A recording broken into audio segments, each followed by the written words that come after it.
this whole thing is being videotaped. It's going to be online. So we want you to speak up as much as possible, just so that everybody can hear you.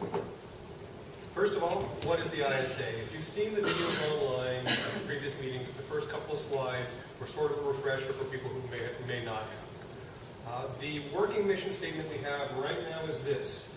The International Suspension Alliance, ISA, is a non-profit organization dedicated to the unification of the body suspension community through education, outreach, and the dissemination of information pertaining to the safe practice of human suspension to practitioners, the general public, and healthcare professionals. Now, as you might know, it used to say "and legislators." We had to remove "and legislators" for one main reason, is that we're trying to get 501c6 status, nonprofit status, and if we work as a legislative body, it's very difficult to get nonprofit, and legislation is so far out of what we're trying to do anyway. The APP, for instance, is a C6. And they work with legislators a little bit, but it's not really their primary focus. It's not going to be our primary focus either. So that's why the term was removed. Now we have decided to do one more update to the mission statement, and that's this right here. We've added the word research. There's a couple of reasons why we've added the word research. And I'm going to go ahead and tell you a quick story, and this is also one of the reasons I'm so pushing for this. One of the members, well actually she's not a member of my group anymore, but she was a member of my group, had her child taken away from her. And the reason she had her child taken away from her was because of her involvement in suspension. It was a custody battle between her and her ex, and they were using suspension against her. It's been a very long and hard battle, but it looks like she's getting her daughter back. This is not an isolated case. Someone else in our community did lose their child as well, did not get their child back because of involvement in suspension. One of the problems with the court case was trying to bring up any kind of research, because there isn't a lot of good research on suspension out there. So it would be nice if an organization like the ISA can actually work as a research body. We might even be able to get grants. For instance, at the Dallas SUSCON, people heard over and over again, well, the skin is one variable we don't know. And it's true. We know the minimum breaking strength on our ropes and on our hooks and on our gear, and we know all of these things, but we don't know that much about the skin. Why don't we? Because we haven't done the research yet.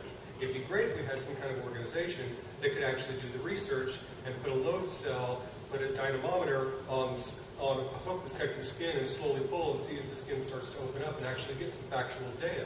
It'd be great if we had some other research that when people say, hey, you know, suspension is dangerous to be around children. Well, why don't we get some psychologists in? Why don't we have good, solid research so that we can present it?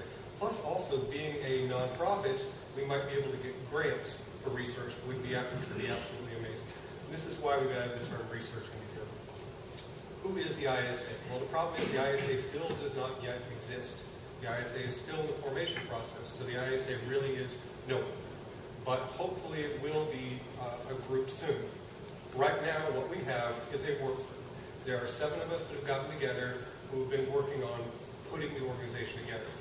This is the existing work group right now. It's myself, Bruno, that runs APTPI in Italy, Eden, who runs Skin Independent New Zealand.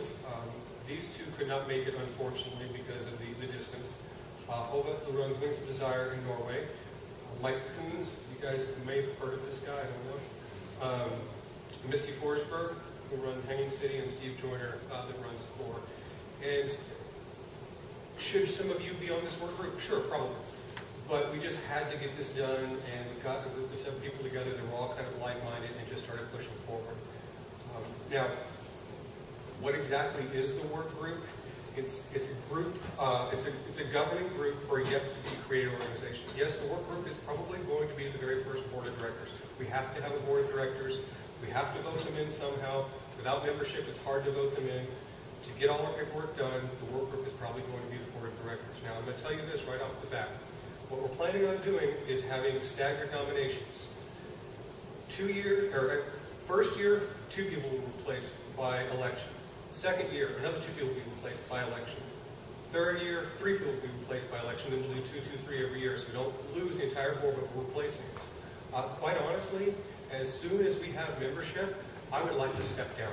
Don't really want to be a part of this anymore. It's driving me crazy. I want to keep working on this, but I'm really just tired of all the hatred and what I'm dealing with here. So I'm volunteering to step down and let somebody else be voted in as a board member, if they If I'm voted in, I will continue to go. And I'm a little frustrated right now. The work group was formed for efficiency because we were trying to do this all online, and it was very, very difficult because we had all these people with conflicting ideas and opinions, and when there's too many people talking at once, it doesn't work. As it is, I can say, working with just these 7 people, it was difficult trying to get everyone on the same page because we have very busy lives. We've kept it small to remain productive. We could have had this work group be 100 people. But again, it would have been difficult. 7 is even a lot. 5 might even be good, but we decided to keep it at 7. We're working directly with organizations such as the APP and the APTPI. And the reason why we're working with these organizations is because they're already set up and established, and they know a lot of things that we're going to have to go through. The APP has been a huge help on this for sure. And as I mentioned, a board of directors does not exist. It will be appointed very soon. We're probably just going to move the work group into the board of director positions. And I hope that it doesn't piss people off. We're trying not to, but we've got to move forward. Why are we forming the organization? This is why. Outreach, education, research, and dissemination of information. This is what we want to do. We want to actually be able to help people in the suspension community. That's it. We're not trying to control people. We're not trying to tell you what to do. We're just trying to help. And the dissemination of information is to practitioners, the general public, and healthcare professionals. It's not just one group of people. And ultimately, what we really want more than anything is to unify the suspension community into one voice. Because in things like court cases, or most recently here, rites of passage can no longer do suspensions over waterfalls in Brookshire County because of the fact that the park rangers have decided that they don't like what we do. So they've have given a cease and desist. Now, if we have some kind of organization, potentially we might be able to have a voice and stand up and say, hey, this is our freedom of expression. This is an art form. You should not be able to stop us. Can we do that? Who knows? This is the big part about this meeting more than anything else, and this is about your issues and your concerns, because there have been a lot of them raised online. The problem with the online concerns is that it's very difficult to handle them online because there's so many people bouncing back and forth. Communication with the ISA is much easier done either in a meeting like this or by email. I know these are not the optimum ways to do it. It would be great to have some online forums, and maybe there will be in the future, but right now we're a little bit swamped. So coming to meetings like this and voicing your concerns are really important, or shooting us an email. Writing on Facebook, buried in a thread, why isn't this being answered, why isn't that being answered? Half the time because we can't see it, we don't know what's going on. Or you have other people who aren't even directly involved, who are suspension practitioners, who have really good views and concerns, but then they're giving answers, and next thing you know, like, well, the ISA said this, and like, no, the ISA doesn't even exist yet, so how could the ISA say that? Again, please use the email or attend open meetings. Also, all of these meetings are being videotaped, and they're online, and it's suspension.org/ISA. That's it. Go to that webpage, you'll find the videos. And ISA is capitalized. The reason we want to do it in the email is not to keep your questions or our answers secret. It is so that we can keep them in an area where we can look at them without having to go through a 400-post thread and figure out what the real questions are that we need to answer. And if you feel like posting our answers online after we've answered them, we don't have a problem with that at all. Now, other issues and concerns, money and transparency. This has been a huge one. It's been online. Here's exactly where our money situation is right now. So far, the work group has spent $4,075 on the ISA. $2,500 has gone to the lawyer just as a retainer fee, and then we paid $675 to the lawyer and another $900 to the lawyer. Money in, zero. We have taken in absolutely no money.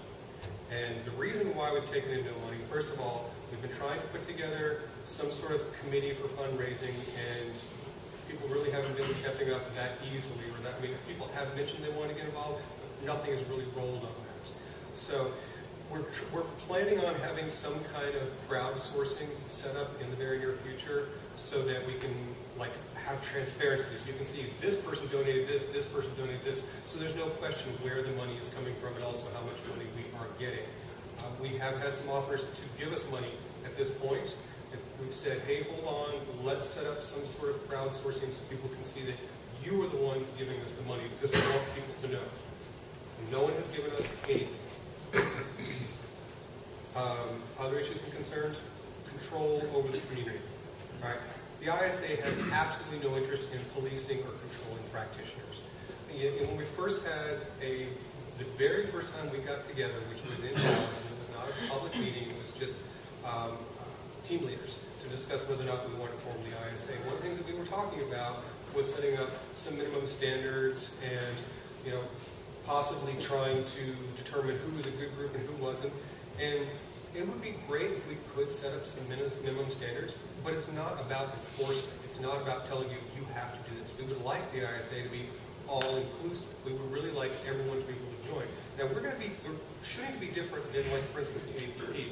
The APP has some minimum standards you have to meet before you can join. We would like to be a little bit more open and be like, hey, these are our minimum standards. Still, please come and join us. We don't want to turn people away. We want this to be for everyone. And these are going to be very, very difficult things to tackle, and we're not there yet. We still have to set up membership. Other issues and concerns, bylaws, board positions, and officers. We are writing bylaws. They are almost done. And bylaws are very boilerplate and boring. It's essentially, we want to set up a C6. So there's all these rules and things that we have to write down, and we have to go back and forth with the lawyer, and every time we write to the lawyer, he charges us another $300 an hour for being charged. And it's a big pain. Board positions, there has to be board positions by law to have a nonprofit. And the board positions are voted in. We're going to have temporary board positions, and we're going to start voting people in. Now, the way this works is there are also officers, president, secretary, treasurer. Those three are required by law. We're going to probably have more. We're talking about having medical liaison, vice president. We're talking about having outreach people. We've got into ideas. We haven't set them up yet. The way it works is this. Once the organization is set up, and if you're a member of the organization, you can vote on board positions. That's what you do. The board then puts the officers in. That's how it works. It's just the legal. In the old days of the APP, there was a bit of a problem with that. We thought that we voted on officers, and that's really not how it works. You vote on board position, the board then puts in the officers. Here is the biggest thing that is going to be brought up today. Membership requirements. As I said, we are almost done with the bylaws. This is the last thing that we have to write into the bylaws to get this thing going. I don't have an answer. We don't have an answer. What is the requirement for membership? Our idea at this point is to have one type of membership, and that is practitioners. We hope that once we get the organization set up and we have membership, we'd like to have two other types of membership. We'd like to have some kind of corporate sponsor, for instance, manufacturers that support suspension, but they won't be voting.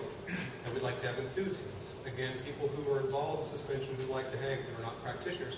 Again, they can be part of the organization, but they won't have a vote. They won't be able to vote on the board and other topics. This is one of the main reasons why we've got you guys here. We have to now set up some kind of membership requirement, and we do not feel that this should be a decision of 7 people. We feel like this should be a decision of the community at large. And I would like to open this up for discussion, and this is a giant Pandora's box, and we're never going to make everyone happy. But what we want to know is, how do we have a membership requirement? What do you guys think? We feel that it should be practitioners at first only, but how do you define a practitioner? Who is a practitioner? Do we want to try to keep certain people in, certain people out? I don't know. I would like to be as inclusive as possible, but I like to always go back to the body piercing community. That's where I came from. Do we want the suspension equivalent of the ear piercing gun manufacturers being a part of our organization? I don't know how that really defines over to body suspension, but there are people like all of us here who are hardcore members of the community. We come to these groups, we come to these meetings, we come to these suspension commissions, but we have people that call themselves practitioners that we know are hurting them, and we would like to help them as much as possible. Should they be a part of the organization? Should they not? No. What are the requirements? Do you have to take a test? Do you have to show a video that you've suspended someone? Do you have to be part of a group? This is really questions for you guys that I would like to open up. What do you guys think? What about sponsorship? Sponsor. who sponsors them? Well, initially it'd be the, troops. Well, which troops? I know I'm playing devil's I don't know advocate all the here. names of all the troops, but. Yeah, because there are troops. There's the known troops, and known troops that sponsor other troops that they know, and then. How many suspension groups are there in Russia? 300, 400? 300 or 400 groups Oh, Jesus Christ. in Russia. Wow. Yeah, I mean, Heard about 5 or 6 of them. Yeah. you realize the United States this big, Russia this big, and they have suspension groups all over the place. And, who's to say who of that should be part of this organization or should not? Like I said, I'd like to be inclusive. How do we sponsor them? Do we approach the 5 teams that we know and say, can you sponsor the people? But then again, we have that problem of who do you like and who do you not like? Well, maybe first start off with the documented teams that are known that come to a lot of the events. Those should already be possibly included in on it. Then break it down into a different classification, separate from your practitioner and your enthusiast. And with your practitioner, you have your peer search riggers and so on and so forth. Well, you have a different classification depending on, maybe a Class A, a Class B, a Class C, depending on which ones they have shown proficiency. But But defining these which one of those, they categories. still get down to, is there a requirement? Is there a requirement for certain training in the past, like the old PPIS courses, all that has to come into account too. How did we travel all of the South America, all Yeah, I of know. Europe, all of Russia, all So of Asia, should to there be a control video? all those groups that we don't even know because they're not Yeah. in our Facebook discussions or listed in suspension authority? When you're dealing with the ego of somebody who got a Class C designation, you thought they should have a Class B or an A. I was looking at it from different classifications of professional reviews. Oh, okay. Because they have different classes depending on what professional reviews. In the APP bylaws, the requirement for membership has been left, because once you have bylaws and they're written, and then you have a membership, it's really hard to change them. You can do it, but it's a good idea to leave certain language a little bit open, and one of the good things about the APP bylaws is that they say a member in good standing. And then that definition can change over time. Like a member in good standing, what's considered good working practice in 2013 may not be considered good working practice in 2023, just like it wasn't. What's happened in 2003 is different than now. I mean, nowadays, the standard then would be laughed out of the room now. So, I think keeping that sort of open and then having those, the group kind of look at what does it mean to be a member in good standing. I would say that writing the practitioner enthusiast into the bylaws would be a good idea. But then corporate sponsorship, you can add any time. That doesn't have to be in your bylaws. It's a completely different subcategory. Then it becomes about how you log that money that you get through the IRS. So that would be my feedback on that. The thing about membership that makes sense, you mentioned how do we get to South America, all that kind of stuff. I mean, we have a hard enough time reaching people. They're 3 miles away from us. There's so many people from Home Depot rooms, Do you guys have, I mean, I'm sure you have come across and talked to someone. What's the discussion about outreach? Do you have a plan for outreach? How do we reach these people? I mean, before we get to South America, how do we get to our neighbors? If I say, hey, I have a membership at the ISA, that's good for you. But if the ISA actually shows up, they'll probably take it a little more serious. I mean, you guys see what I'm getting at? There has to be some sort of outreach program, right? Have you guys discussed that at all? Because I think that would affect how membership requirements would work as well. What are you reaching out with?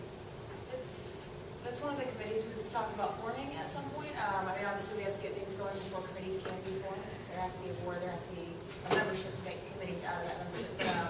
But we have talked about making an outreach committee. Specifically, their only goal will be to figure out the best ways to reach out to people and the best ways to do that without being abrasive. To be able to reach out to teams that don't want to work with us. I mean, it's kind of like the AVP is a good example. A lot of people, because they mentioned they're with the AVP, if it's a studio that's anti that suddenly they're gonna shut down and not talk to you. So it's a funny way to get around that barrier. And as far as the worldwide outreach, luckily in most regions, we do know at least one person that the community knows well. And it's gonna be reaching out to them, getting them on board, having them reach out to people, getting them on board, so. So my concern is also simply that, how do you explain what a membership requirement is to somebody? Like, if you're coming with an outreach program and saying, hey, we really want to get you guys on board with us, you guys have all the resources, you want to represent the community, et cetera, and they're like, well, what are you going to offer me? And I think a lot of people's concerns, at least that I've talked about with a lot of people, is just like, what are these standards that we're talking about? You know, and it's like, I feel like that has to be defined way before you know what a membership requirement is, you know? Yeah, we've been discussing the thing with minimum standards and also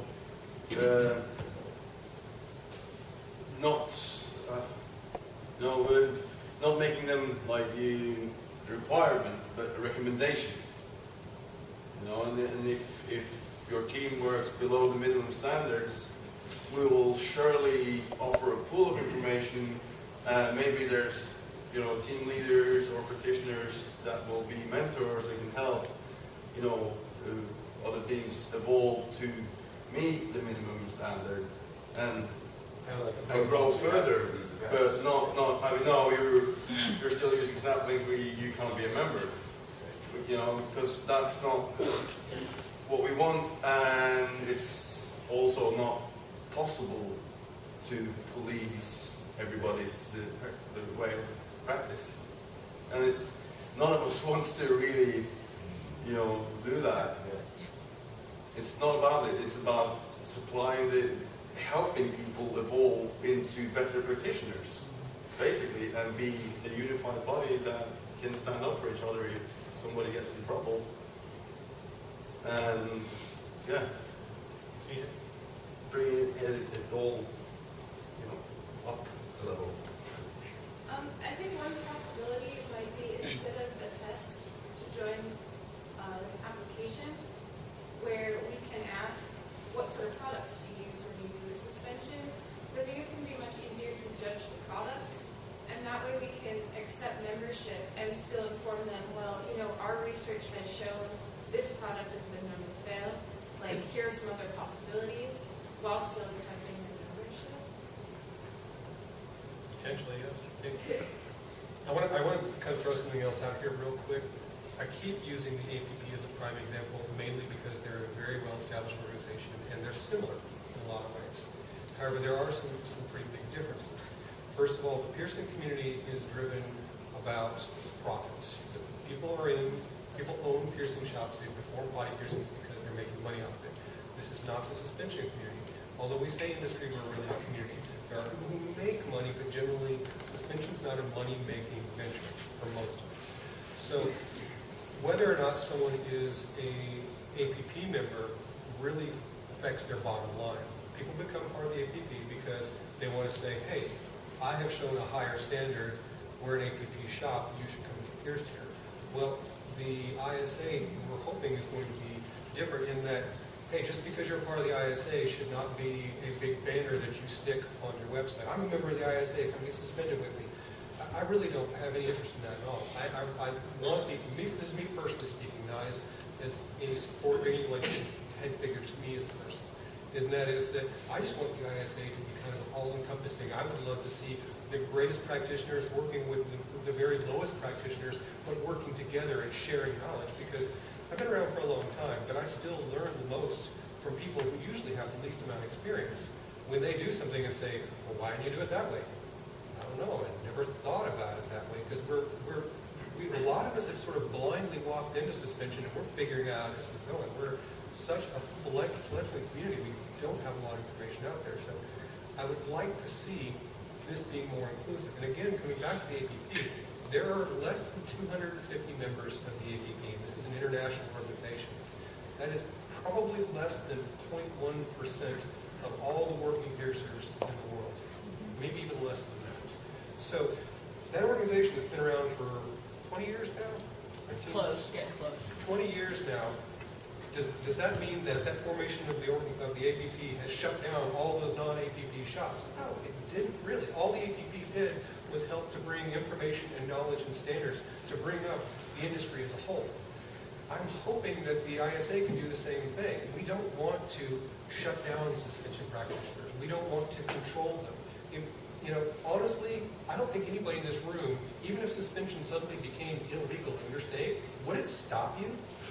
No, it wouldn't. You would still continue to do suspension. That the rites of passage guys can no longer hang in the woods over waterfalls. Are they going to stop? Oh, probably not, but they're still going to do it.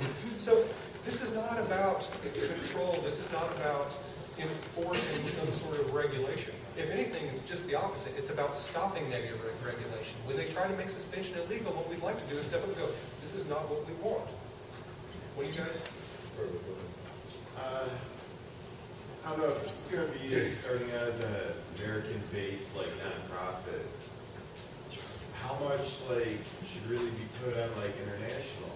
If there's already people in the U.S. that are not attending these events, these meetings, or giving two shits, there's teams at this event that do not have people in here right now.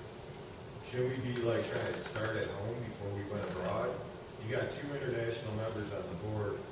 Right, it's not. It's 4? 3. There was a Croatian, someone in Croatia who lost children. Yeah. Suspension, so I think international has to start right away. Okay, but it's struggling to get people to be on the same page in the U.S. where it has to write its bylaws and submit information and become a group. Because it's already having a hard time starting. As they're already saying you're having money problems. We're not having money problems and we're not having a hard time. I'm just telling you where the money is going. Do you not see the backlash of that? If we start as just an American organization, we're this big in a world this big. Yeah. I mean, our heads are bigger than that. But I'm talking reality here. We are this big. So it's when it comes down to secluding ourselves from everybody else, you just did that. And how do you get that back on the other side of the fence? That's an uphill mountain to climb. It's not cool to say we're going to try to run this here. In my opinion, I'm not even speaking for the work group. I don't think it's cool. I'm somebody who works all over the world, so I'm speaking from that knowledge.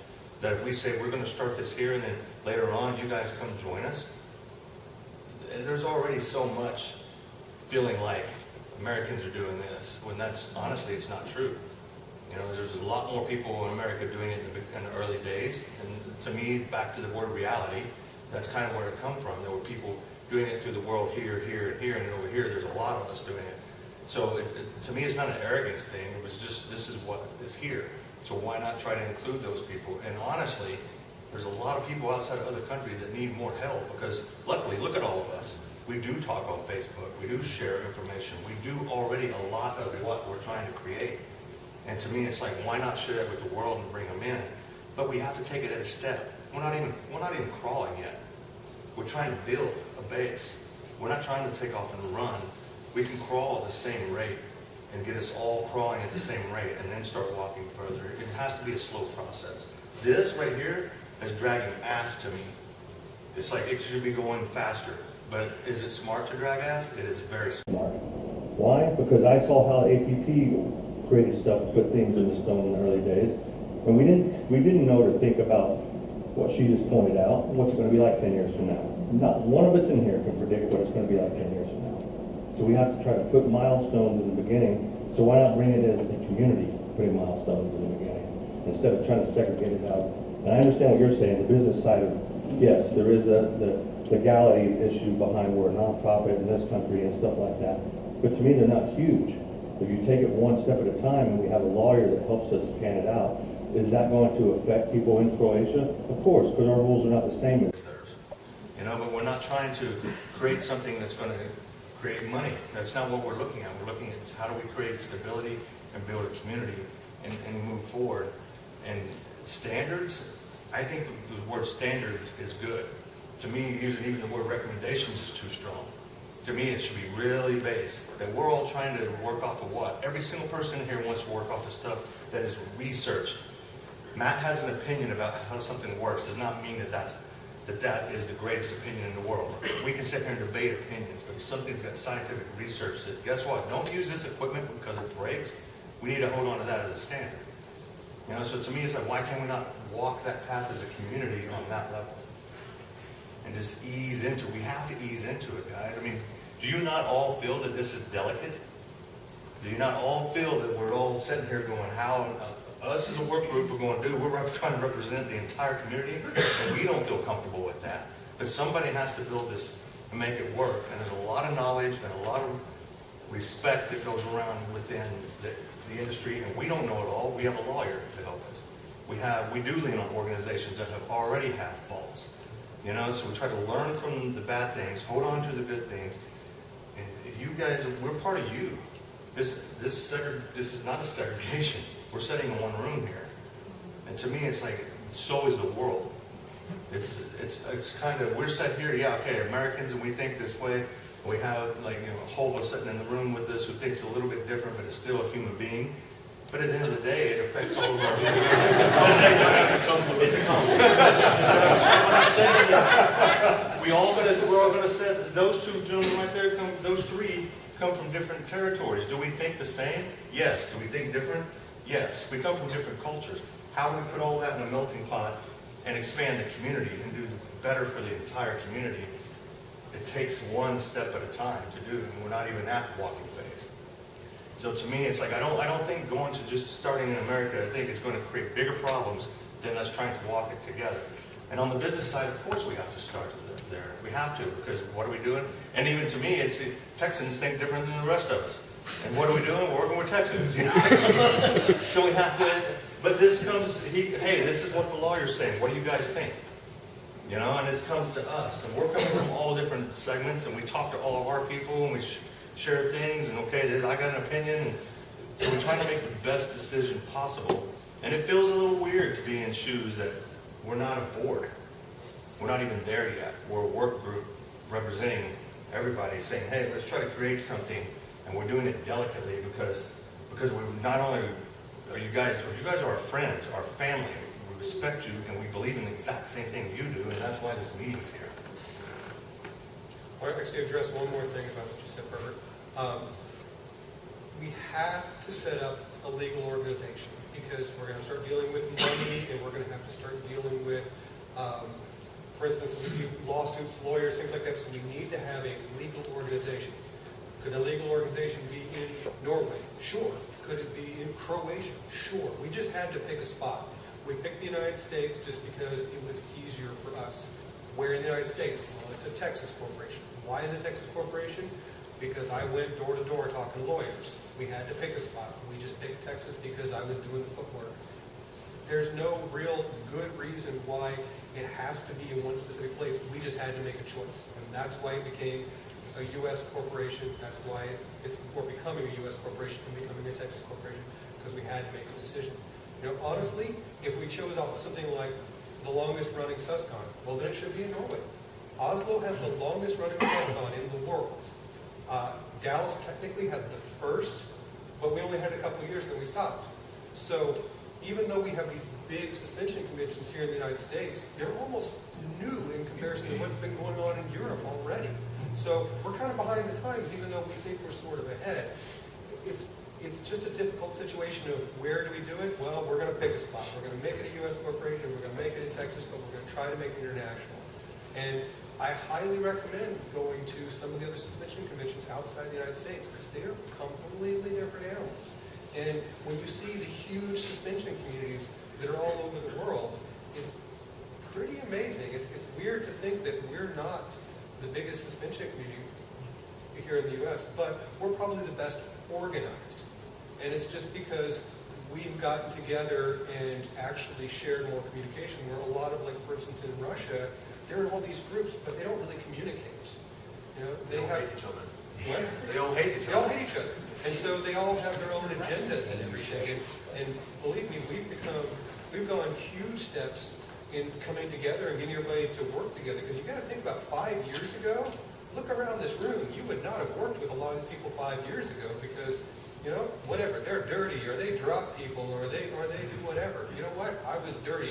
I've dropped people. I've done a lot of things that I probably shouldn't have. And most of it was out of just lack of education.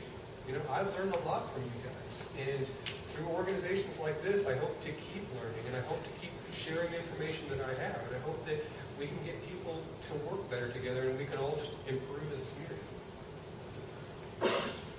So over the past few months since this started up at SESCOM, there have been a lot of people that have expressed a lot of concerns about this whole ISA. It seems like a lot of this meeting is to try and deal with those concerns. Like, I personally never had any real major issues with it. I'm like, cool, an organization that's going to look out for people that are suspending with standards, but no real, like, this is set in stone, this is what you have to do to be a member. They're talking about transparency. You guys shows who's had money going out and none coming in. You guys are all personal friends of mine. So what the fuck is the problem? Like, after this, like, why are people still bitching about it? And if you're one of those fucking people bitching about it, I want to know why. Like, what is your deal? Like, why are you so against this?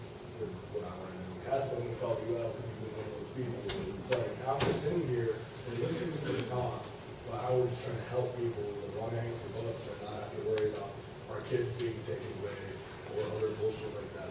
What is the huge issue with this organization? Like, it's not Big Brother watching you, obviously. Like, they're having these meetings and telling us to show up, and some people just get too pissed drunk to show up and say why they're pissed off the night before. So I would really like to know if you are one of those people, what is your major issue at this point? Well, I don't want to put anybody on the spot. I do personally. Okay, well, you guys. But I think that this is an open forum. This is where we should talk about what is the issues. There's companies like using the IS name already to sell product. Well, we just said, like, They had taken some money in, but it was outside, it's an organization that has not existed yet. They're saying, and people have already used it to try selling product. It's something so new and gradual, and like you said, people are really, really skeptical. The fact that having any business related to something like this small and fragile already is bothersome to somebody like me. You know, most of us, like, businesses in here have to deal with, like, corporate entities and probably are the people that hate corporations more than most people in the U.S. Like, it's a really sketchy, like, end to the beginning. On the other end, I think the aspect of you guys having a work group and people not involving all of us is the smartest thing you could have done. Because most of us can't agree on anything on a daily basis. We'll sit here and argue with each other for 4 hours because we like talking and bickering.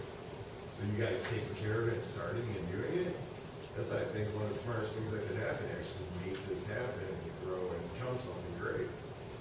If you took every one of our opinions literally and tried, like, basing this out, we'd just be running around circles all day. And I do. I try to listen to everybody's opinion. It's hard. It feels like that. And also one thing that maybe has not been very clear, but there's maybe we wish that everybody wants to be a member and take part of it. But if you don't, nobody is gonna get upset about it. You know, please feel free to stand back and see how it evolves and decide in a year or two if this thing is going in the direction that you like. Then you can join in later. If you don't feel like you trust the ISA at this moment, it's fine. You don't have to be a part of it. But if you're not a part of it, then you don't have a say in it either. So if you're against it, it's fine. And we will still listen to your criticism, but we will listen more to the people who are actually part of it, because that's how we can evolve. No, Herbert, let me speak to something you just said too, that it's troubling to me also. I agree with you. Being part of the APP and former on the membership committee and dealing with studios all the time, saying they're members of the APP when they have a certificate on the wall saying they took a class. It's challenging. And it gets frustrating, but we cannot let, I'm speaking on the APP side, we cannot emotionally let that affect us. No matter what, we have to deal with those situations. They're going to be there, and you can't judge the APP for somebody else doing that in their studio. How would you judge ISA for somebody claiming that? We don't. To me, don't point fingers at ISA. They're not the ones who's labeling their products with something like that. This doesn't even exist yet, and if somebody's already doing that, we all should be writing them and saying, what are you doing?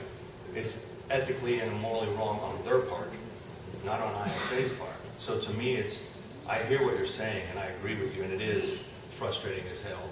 I mean, you are part of the APP, you know if somebody down the street advertises that their studio's APP and they're not, you know that you jump through hoops to be part of their organization. It's a little bit, huh? Publicly, like, I've had like lots of issues like with APP stances. I have a lot of agreeances and respect for tiers and parts of it and like the conference and a lot of the outreach that happens, but I've had issues with like how things are directed and how membership's established and obtained different.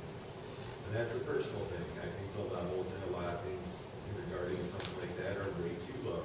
A lot of our studios go way past where the minimal point of that is, and I think standards should be high. But this, what is being created here is a little bit different viewpoint. And yeah, I can agree with you on that, but at the same time, I mean, we can sit and have APP talk, but it's a different class or a different discussion.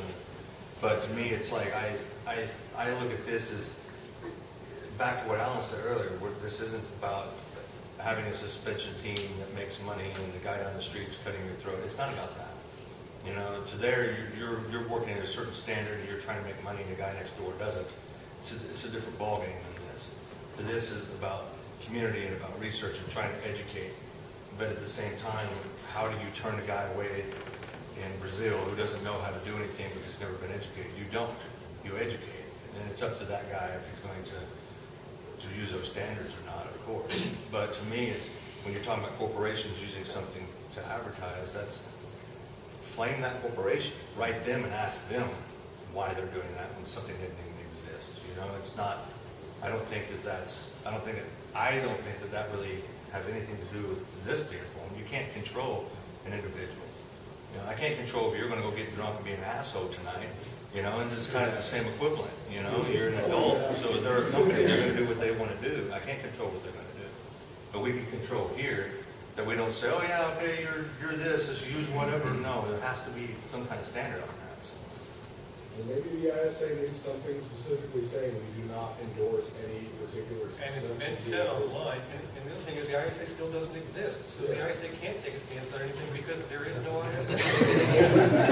Which is funny if anybody's saying their product.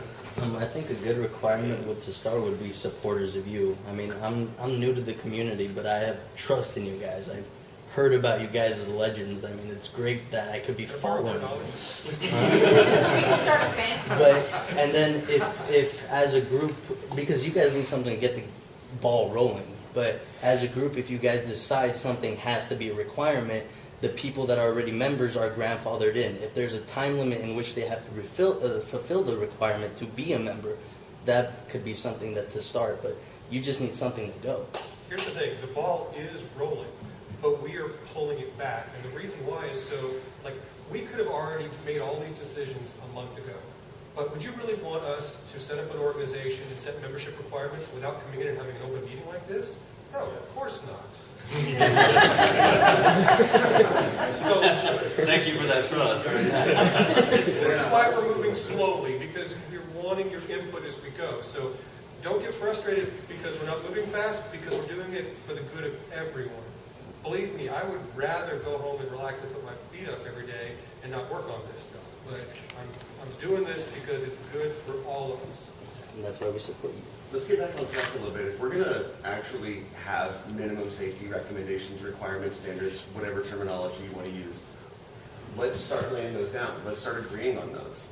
Like products, what products are we going to agree on? I mean, minimum safety ratings for equipment? And just the products is a challenge right there, because how the hell do we have an opinion about a Russian product which you can't even read the ingredients? He just said it's not a product, it's a minimum safety requirement. Anything that's rated is, obviously. It needs to be rated to support this amount of weight or higher. I don't know if we're talking about cross-contamination prevention yet.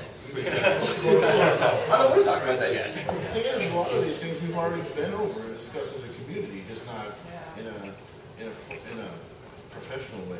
Yeah, but some people don't feel like they're part of that community and feel like they don't have that say. Like they feel like they're just on the outside of the truth. Well, it feels like that. There's only one way to be involved in the community, and that's to be involved in it.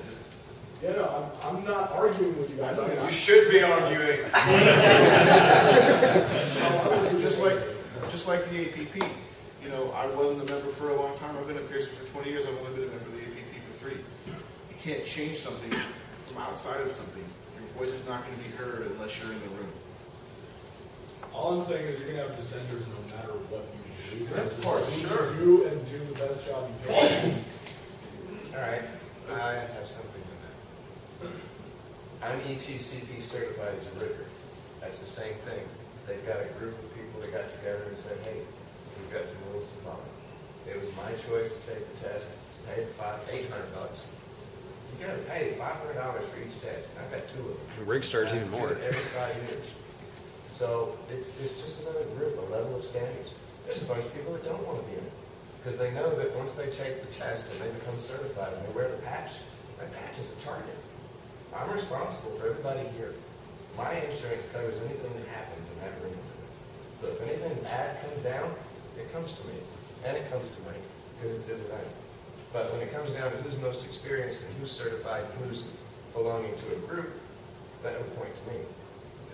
So it's just another organization. Nobody has to be part of it. And there's a bunch of people that refuse to be part of it because they become a target. Yeah, I think, I think this membership seems like it's mostly to determine, who will be supported in the event that something bad happens. That they're, doing something, like in case an accident happens or some child custody hearing happens, we say that, okay, this person is actually doing what we believe is safe as a community and everything. But, there's still members of the APP that do really bad stuff. That don't always follow those same requirements. So, I don't think it would probably be a horrible option to just say, okay, these are standards. Maybe membership is a little bit vague in the beginning, and then it becomes more defined as things go along, because it's probably pretty polarizing right now based on how everyone is. A lot of people have no interest in being members, and then a lot of people are really trying to speed the membership process along. But I think that, if we establish these standards, a lot of people, whether they agree on the membership requirements or not, still agree on the same standards. Most people here, really understand and agree that a lot of the hardware from, Home Depot or whatever is not suitable for suspension. So I think that if we can say, okay, these standards is what we've really decided, there's a lot of science to back up that these are good standards, this is equipment that's good, these are practices, they're reasonable, and that could really be the determination of whether or not this person should get that support from everyone. That, like, hey, they're doing things the way that we, kind of are all on the same page as a safer practice. Because do we really want to go and protect this person and be like, yes, this person is a member. They did hang somebody from a crane with no backup line or anything, and that person fell to their death, but they're a member. I think we're going to kind of draw the line there and say that person did something that was pretty unsafe. Well, here's the thing that you brought up, and that is why to join the association, or the organization at all. And I'm going to go ahead and use the APP as also an example. Do you have to be a part of the APP to get knowledge from the APP? No, you don't. The APP is a health and safety organization. That's really what it's all about. Whether you're a member of the APP or not, you have access to information. This is going to be very similar. Whether or not you're a member of the ISA, you still have access to all of these resources. Now the question is, why would you join an organization? Well, a couple of things. First of all, if you're part of the organization, then you can help guide the organization. You have a vote on the board. You have a voice. That is the main reason to join any organization. The second reason to join, and this is another thing that we're working on, but we don't really have it to present, and that is perks. There have got to be some kind of perks as to why you want to join an organization. One of my personal ones is hopefully going to be discount to the Dallas system. It'll be X amount of dollars less if you're a member of the ISA, which really translates to we're going to charge more for the people who aren't part of the organization because we still have to take in the same amount of money to operate. But we're trying to work on like perk ideas of, hey, if you're a member of the ISA, maybe you can order from this company and they give you a discount. You know, there's all kinds of, like, we've found like Rocky Exotica has been really helpful to us. We have several hook manufacturers in here and rigging plate manufacturers who are really supportive of the community in general. Well, maybe we can work something with them, like, hey, you remember the ISA? You get a 10% discount or something. We're trying to think of ways to make it important for people to want to join. We're not there yet. Again, we still got all these leaps and bounds, but you don't have to be part of the organization to still get the benefits from it. We really just kind of want you to be part of it to help us, to help each other. Yep. So, I got brought into body art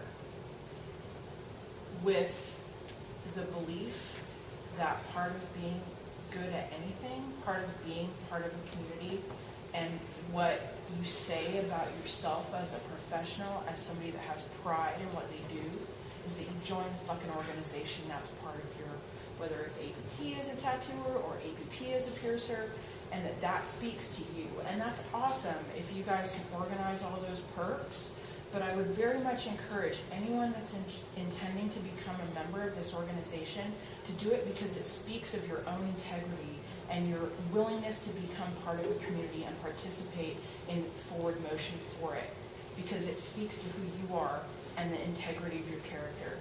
And whether it gives you anything, it's not about what you can pull out of the group, it's what you're meant to put in that speaks for you as a human being and as a practitioner, or as somebody that gives one shit about what you're doing. So it's awesome that you're working on that, but honestly, like, I would really encourage that as the reason you join any professional organization. You know, I'm sorry, I'm not really passionate about that. You know, but it is. And the fact is that most of the people that the APP goes and defends for legislation are not members. And it's not about just protecting membership. It's about protecting the profession as a whole, the organization, you know, the community as a whole. And I bring this up in some of my lectures. Every person that falls off of hooks, every time someone cross-contaminates, every time someone loses their child, it's your fault. Yeah, your fault. And I say you as in me as well. Because every time you put a picture online of someone hanging from hooks, guess what? Someone's going to emulate you.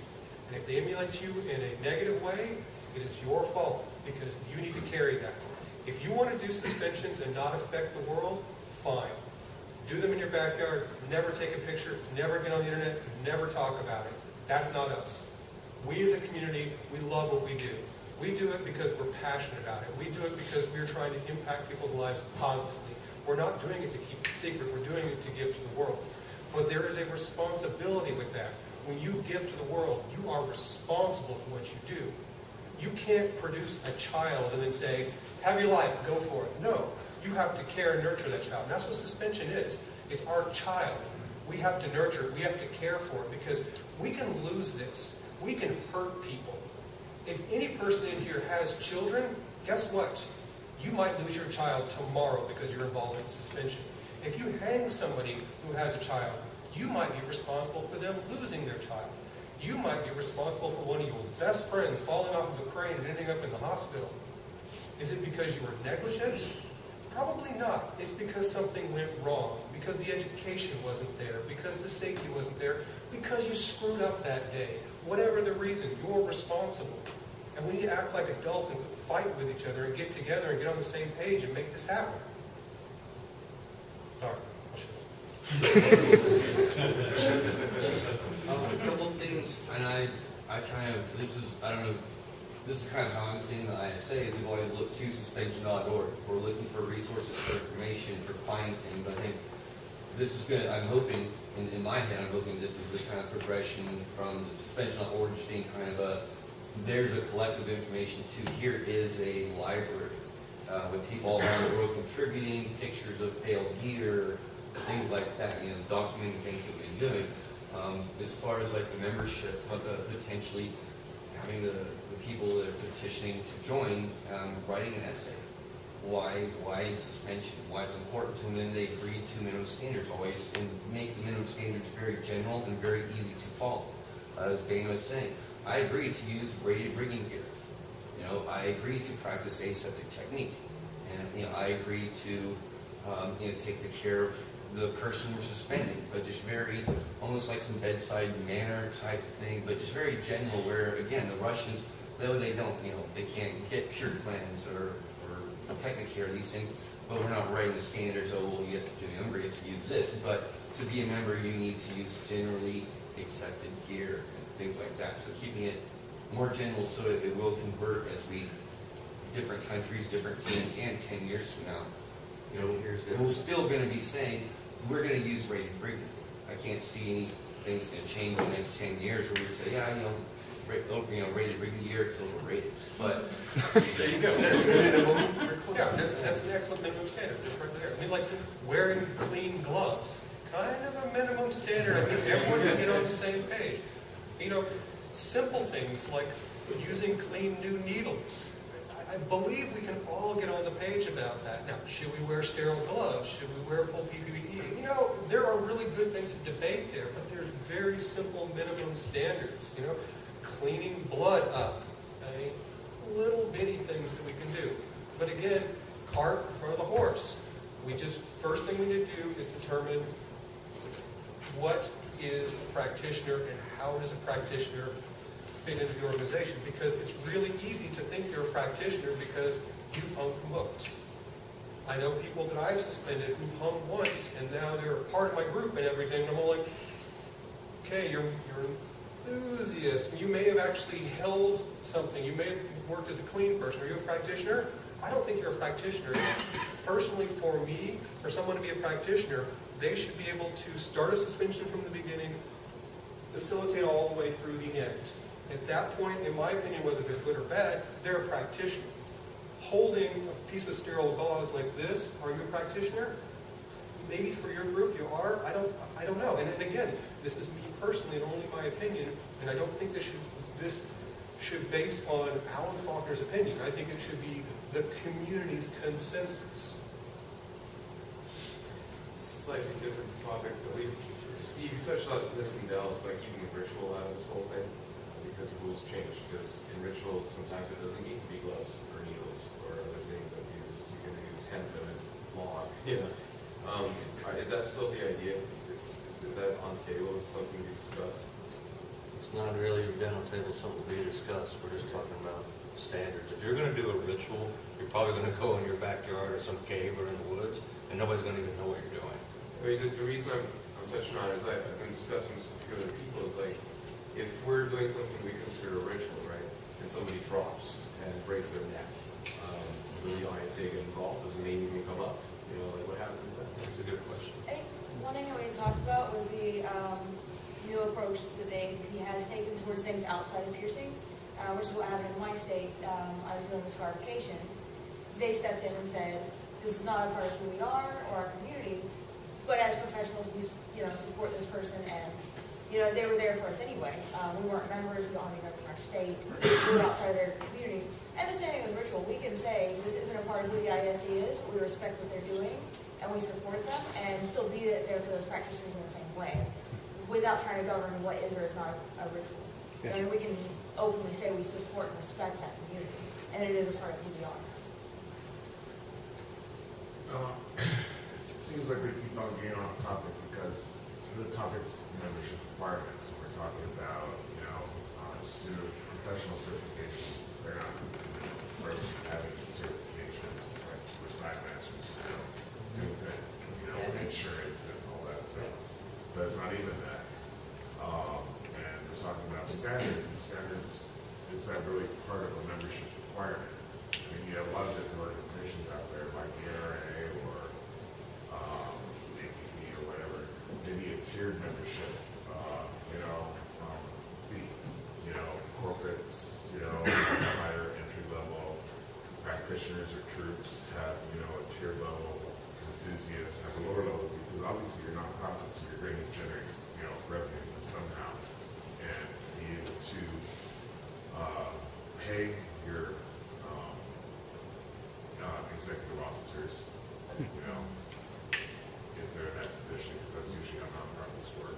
And you're going to want to be able to generate that research and have a fund where you can go help provide, you know, legal assistance, or whatever, like the ACLU does, or any of these other things. So maybe tiered membership, you know, pricing level, something like that. It's renewable every year. Regarding the membership requirements, I'm wondering if you guys are going to be standing behind people that aren't members as well. If something happens, like someone lost their daughter and you went behind them, so what's the reason you want to be a member if you guys are going to stand behind anybody?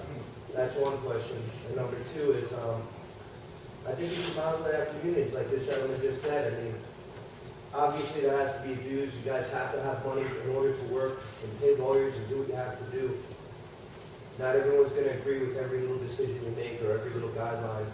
But like Alan said, being able to facilitate a suspension from beginning to end would be a good start to get people, you know, involved. To be in my union in the city, you got to take a big test with the fire department and everything else.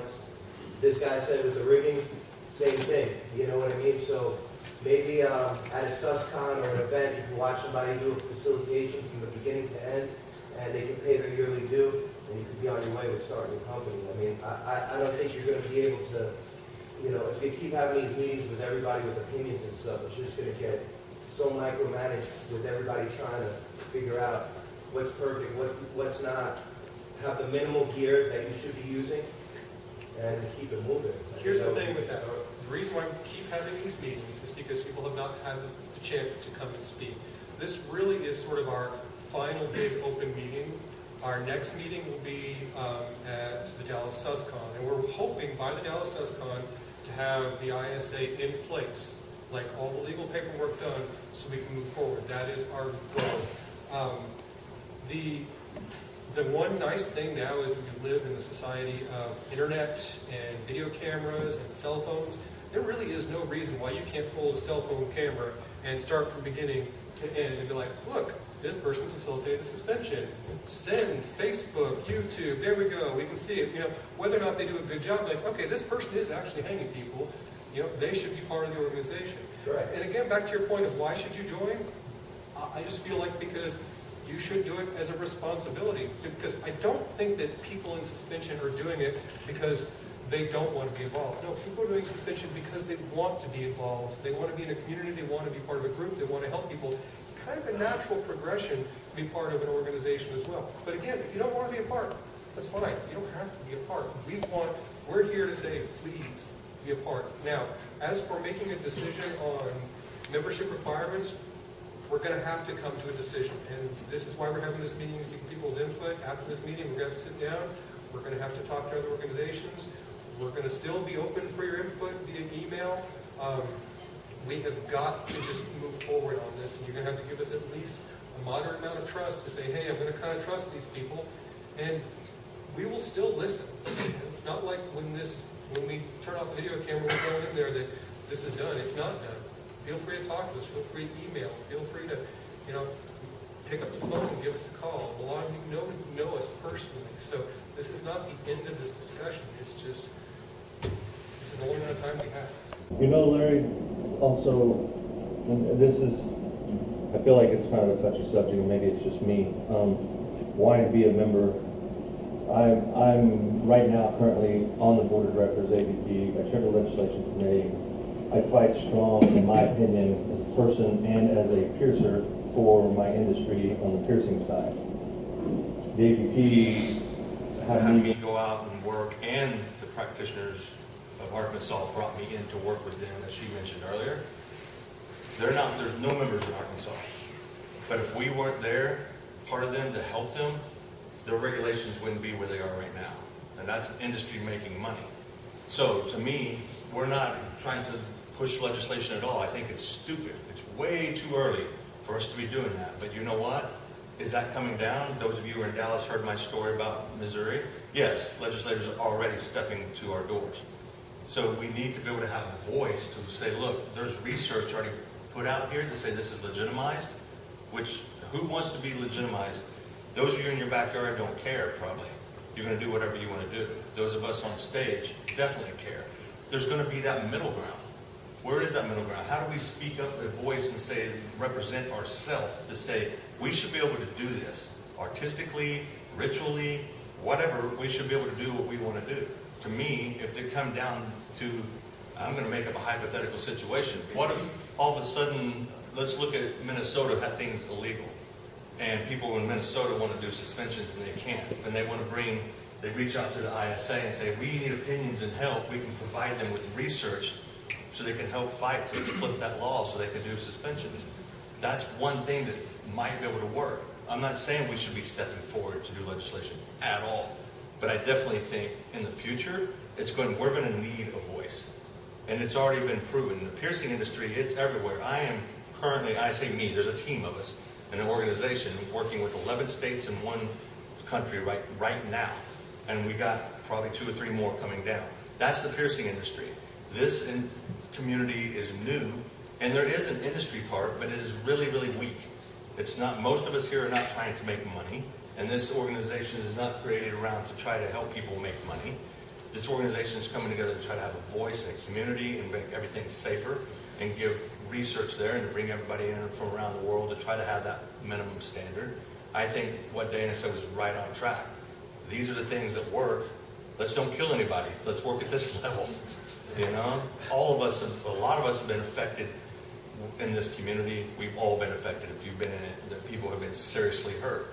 So why not try to provide more research to eliminate that? Yeah, I think let's eliminate death. You know? You don't educate people, you don't have a group, you know? So to me, it's like to have a member, you would have a vote. You would vote who you want to represent you, stuff like that. There's not just perks from corporations and things. These are different things to try to help. Of course, if I'm going to give money to something, I want it to come back on me. But at the same time... I didn't mean it like that at all. I was just saying, like, if you're going to be a member and you're paying a yearly fee, but then there's somebody else in this room that, or it comes to conventions all the time and they're not a member, they have a mishap or something happens and we got to support them, but they've never paid their dues, you know what I mean? So then it becomes like, why am I paying dues if that person gets the same help that I would get if I wasn't even a member? You know? That's exactly why I would want to be a member, because if somebody out there didn't know, or even if they did know, if they needed help, I would want my community to come to their aid, regardless of whether they were a member. Yes, That's your first personally question. that my wanted to be a member. You know what? I've not been a professional piercer for 5 or 6 years now. I'm still a paying member of the Association of Professional Piercers. And the reason why I'm still a paying member is because $50 a year goes to help something I love. It's a donation. And that's great, you know, if everyone thought like that, we would be set. But you know what? We are a lot different than body piercers. You know, body piercers are doing it for money. They're doing it now. There's other reasons. It's an industry. It's a job. You get up every day, you get dressed, you drink your coffee, you go to work because it's your job. That is not why we do suspension. We don't do it because it's our job. We do it because we love it. So I really feel like more people wanting to be members because they are more passionate about it. Because honestly, the last few days of my piercing career, man, I didn't want to go to work. I did not want to do that anymore. But I'm going to keep supporting the community. Suspension, I get up and I'm all like, I want to go do this. I'm losing money today, and I'm still going to have it. So I don't think it's necessarily a problem for people not wanting to be involved. I was just going to say, basically in light of what you were just saying, maybe the approach to membership, maybe the most logical thing would be to sort of have an open general membership initially, and then have a few higher tiers, like for example, become a registered rigger with the ISA, you know, show a certain proficiency, to become registered to do, you know, piercing and bio or whatever, have some other set of proficiencies. That way, everyone that does suspension and wants to support the cause and support each other, whether you're new and you're just learning things, or whether you just like to perform and you don't have any interest in rigging, whatever, you can still come in and be part of it and, you know, put your few bucks in membership dues to help the greater good. And I think if we're trying to get some kind of legitimacy in the world of, you know, mental health and the legal system and that sort of thing, we need numbers. We need numbers. Because right now, whether anybody realizes this or not, body modification in general, which of course includes suspension, is a pathology in the eyes of psychology. And that's why most of us experience the stuff that we experience all the time, whether it's judgment in the legal system, denial of employment, a landlord won't rent to you, whatever. That precedent is set by the psychological professions out there, you know, and we're in the books as a pathology. We're right there with self-harmers, anorexia, bulimia, you name it. And you know, people go, okay, well, you're never going to change that perception. No, you will. Homosexuality used to be a pathology too, and it's not anymore because, you know, a group of people got together and said this is wrong, and they started working to prove otherwise and eventually won out. So, I mean, to me, that's what this is all about, and that's how you're going to stop people from losing their custody of their children and things like that, is to create that legitimacy and get us changed to a different category. A few more questions. We've been here for over an hour, and I know people want to go hang, so. If you open yourself up to certifying for rigors and stuff like that, or pierces, or suspension people, then you open yourself up for liability, and that goes back to Stu's thing about, you know, you've now got certification out there, you need your insurance. Yeah, I don't think certification's the right thing to say. That's why I said like register or something, I don't know. Or like proficiency. Well, we've got organizations like the ISO, the MSDS, things like that, you know, they were able to set minimum standards. Well, we're... Those are standards. Yeah, but we're kind of that body for suspension. We are eventually headed that way. Is it going to happen tomorrow? No. Is it going to happen 20 years from now? Maybe, quite possibly. And in regards to, who said that about, you know, people that pay their dues, but you can go out and help other people. Well, for example, many organizations that do that already, but even if you go out and help somebody that's not a due member, you're actually getting help for yourself because you're heading off future problems. And they come back on you. You know, from somebody else's action. That's a good way to look at it. You know, and again, it goes back to the ACLU, the NRA, you know, all those things. So I can say because of my personal involvement and volunteer into this custody battle like we've been dealing with, or this girl's been dealing with, she has now been able to keep her daughter. I believe she gets her daughter back next Monday. I don't know how long it's been since she's had her daughter, but she now has joint custody with her ex, and she is the conservator, I think is the proper wording, I'm not sure, where she's the one who oversees where the child goes. And so we have had a huge victory. It's a legal precedent. Yep, it's a legal precedent. So now the ISA can have, hey, we have this court case in the very, very conservative state of Texas, and this could possibly help in the future. You know, was it my direct involvement? I don't know. I really don't. I can't say it was or not. But it was volunteer work on my part that I think did help that. As we have organizations like the ISA, we'll have you guys coming in and volunteering and helping out. And that's why we need everybody, because the 7 of us up here can't fly all over the world and fight cases and deal with people trying to change laws and people getting kicked out of the woods and things like that. We need hundreds and thousands of people to be able to stand together and also be able to go out and do these things, because we do this out of our own pockets, suspension in general. So we don't have the money to fly halfway across the world to fight things like court cases. Luckily for me, this court case was in my backyard. It was an hour drive away, so it was not a big deal for me to do that. If this court case had been a 3-hour, 6-hour drive, a plane flight, I probably couldn't have helped out. And I don't know, like I said, if my involvement had real true bearing on it, but I feel like if I hadn't shown up, she may not have been able to keep her child. And this is something that is near and dear to me, and I want to make sure that we are able to help each other.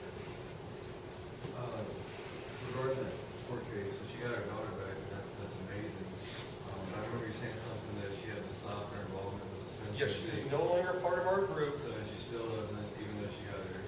At this point, she is going to, I think, no longer be a part of suspension, even though I do feel that she got something out of it.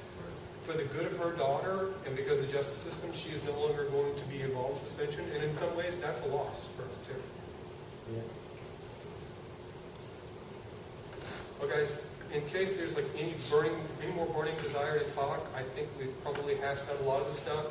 From here forward, we're going to try and set up some sort of membership requirement, and we're going to do our best to make everybody happy. We're not going to make everyone happy, but please try and trust us to a certain extent. Final question. Not really a question, more of a suggestion. You were talking about having so much to do and having everybody have an opinion on it and being able to voice it so you can figure out standards or whoever's going to be doing whatever it is they want to do. If you have some kind of like maybe some kind of forum set up of some sort and people can volunteer, just throw it out there. Who wants to volunteer to take this, requirements, rating stuff that we're using, or just set it up in different categories and have people volunteer. Ask who wants to do it, and people will jump in and take care of certain things, and that'll kind of help people roll. We want to have committees. We really do. It's one of those things there's just so much going on. I mean, like, Mike has been stressed with heart attack, It was close. I almost had a stroke. Okay, well, I've been to the hospital twice. I have to go in and my gallbladder removed from stress. So we don't exactly have tons of extra time and lots of stress, but we are working on that, and committees are in the future, I promise. I'm going to be back. Just real quick, since I know that we did leave a lot of stuff open-ended, and I know you guys need to move forward and make progression regardless of that, I personally would like to see things like online polls, just as you progress, like, this is what we're doing, you guys all feel good about it, and now you're just getting this, statistic from us without kind of input. Yeah, really the big problem is, like, for instance, where does this online poll go? Not everybody has Facebook. Who should be involved in the online poll?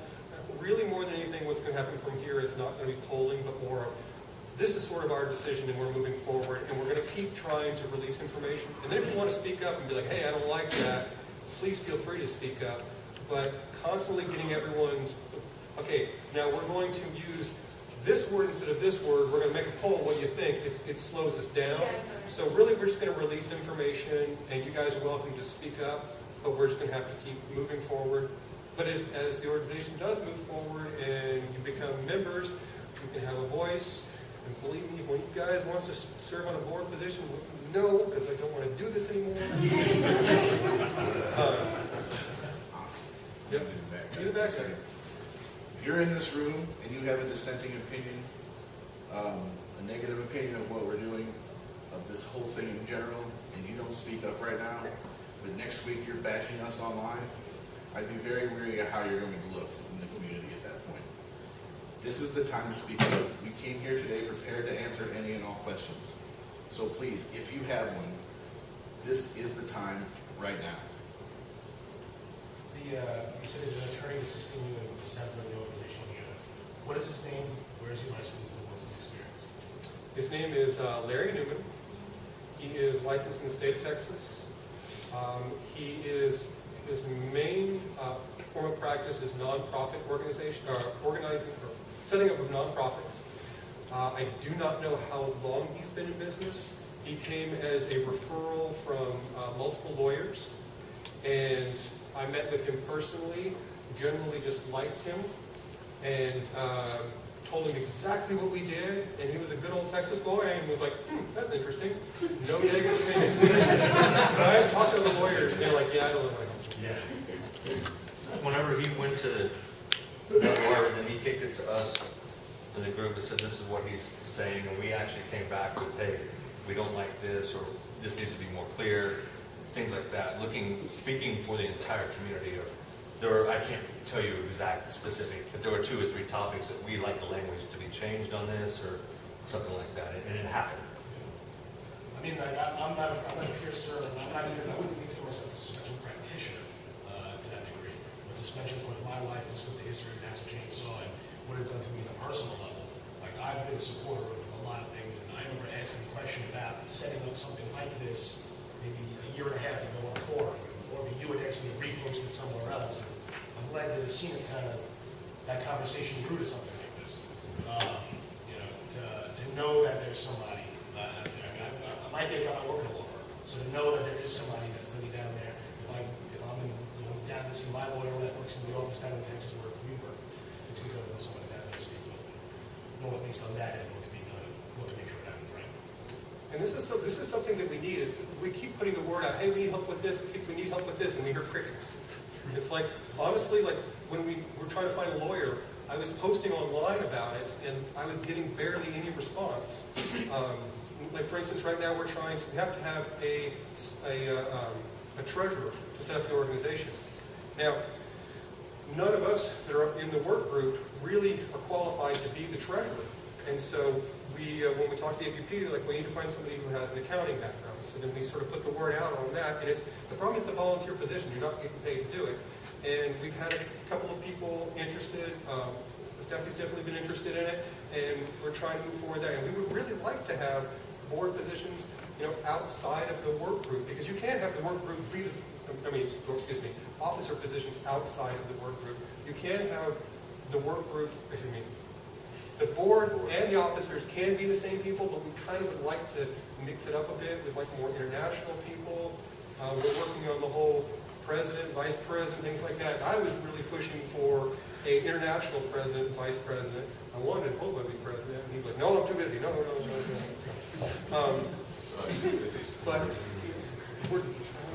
if you guys have skill sets that can help us, please let us know. Crowdsourcing, I know nothing about it, but we've been trying to research on how to crowdsource. I don't really know that much about setting up committees, but we do have some people who have a lot of experience with committees, more people who are involved in nonprofits. Hey, please speak up. This is a lot of work, and we need help. You've seen our 7 names. You know who we are. We've all worked together before. We love this community as much as anybody in this room. If anybody has a thought in their heads that we would have any desire to harm it in any way, maybe you should come have a sit-down talk with us, because that's not how we do it. Question. You say there should be an international body. How did you plan to get around the language barrier? Right now, if you don't have someone or have the documents or the online materials available in Portuguese, you will not reach anyone in Brazil out of the 2 or 3 that are already within. Google Translate. Well, yeah, there's Google Translate also. Bruno has been translating documents into Italian. Hoba speaks Portuguese. This is a very serious concern, and that if we are an international organization, we need to have our information available in other languages.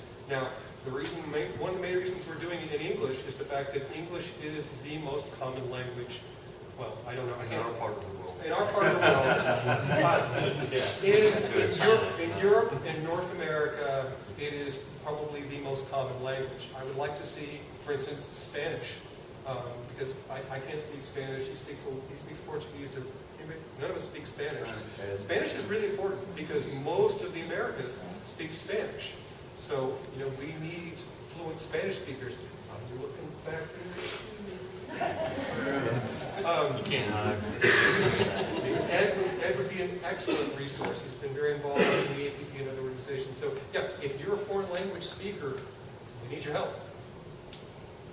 I was just going to say, I think that's where committees and volunteers are going to come in, because we'll have it translated to several different languages. But if we can have a committee of people in this community, because there are several people in this community that speak 4, 5, 6 languages, it's definitely going to have to be something that happens. But luckily, like somebody mentioned, Google Translate, it sucks, it's not amazing, but I talk to people in Brazil all the time, and they don't speak English and I don't speak Portuguese, and we manage to communicate. I think something that's important, we'll have to have somebody translate it professionally. It's not going to make mistakes or mistranslate it, but I think we can communicate with them well enough to get the point across and find somebody in their community that speaks English that can help us. We're all targets here, by the way. All of us for the same reason. So everybody here thumbs up, and to these 7, thanks for taking on the target.